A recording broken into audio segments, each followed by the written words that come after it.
We all know about Activision. It's one of the dominant companies in the gaming industry and video game industry. Danny, what did we learn this quarter? I was kind of surprised that the company did as well as it did. I mean, we were all expecting a good quarter out of Activision Blizzard. The pandemic continues. There are a lot of people stuck at home, and when you're stuck at home, you have to find new ways to entertain yourself. So there's been an accelerating adoption of video games. When Activision reported their earnings last Thursday after the market closed, that followed by a 10% pop in the stock price on Friday. And the reason for that, revenue grew about $2.4 billion, up about 22% year over year. And their adjusted earnings per share was up about 21%. Now, both of those numbers beat what analysts were expecting. Additionally, and I think this was key here, operating cash flow grew to $2.25 billion. That means that almost all of their revenue was $2.4 billion. Their operating cash flow was $2.25 billion. So a huge amount of operating cash flow, up from $1.83 billion the year before. Now, those numbers don't tell the entire story. Net bookings, which is an operational metric that the gaming industry uses, that includes payments for digital products and virtual items that they haven't really earned that revenue yet. That grew to just over $3 billion, up about 13%. And just to give that a little context, if you buy a game online and they expect you're going to use that game for the coming 2 years, then they take the revenue from that digital purchase and divide it up over 24 months. And then they realize a little bit of that revenue every month. So basically, the company is building this base of revenue that it's going to continue to realize in the coming months and years.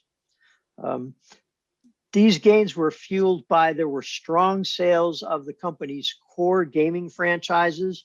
Unless you've lived in a cave, you've probably heard of Call of Duty, World of Warcraft, Diablo, Candy Crush. And that's assuming you lived in a cave that didn't have internet access. Because if your cave had internet access, you probably still know about them, right? You still know about them. It's now, really. Go ahead, Danny. Oh, I was going to say, one of the things that I think is going to be a big driver going forward is that the company's in the process of their expanding a lot of these flagship franchises further into free-to-pay mobile games. So once you get into the free-to-play market, it develops more interest in the game, and then once they get to a certain point, these people that are playing for free might ante up and buy the full paid version of it. So there was a lot of stuff to like. They increased their dividend by 15% over last year. They gave something of a conservative forecast, but it was still enough to beat what analysts' expectations were. So it was a solid quarter for Activision.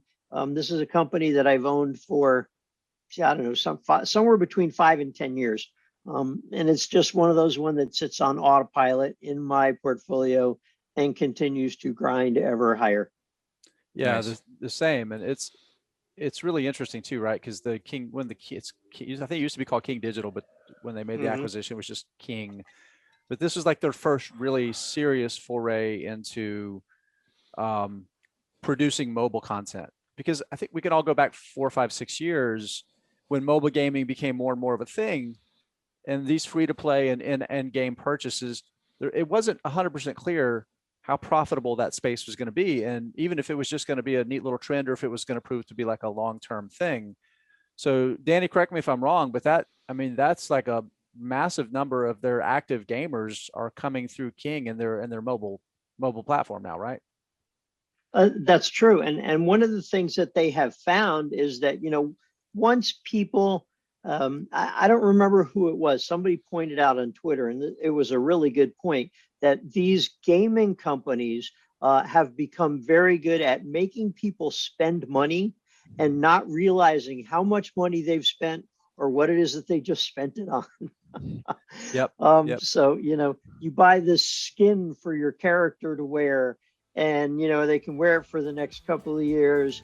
And that money drops right to the bottom line, really. Yeah. Very, very, very good incremental margins on that stuff for sure.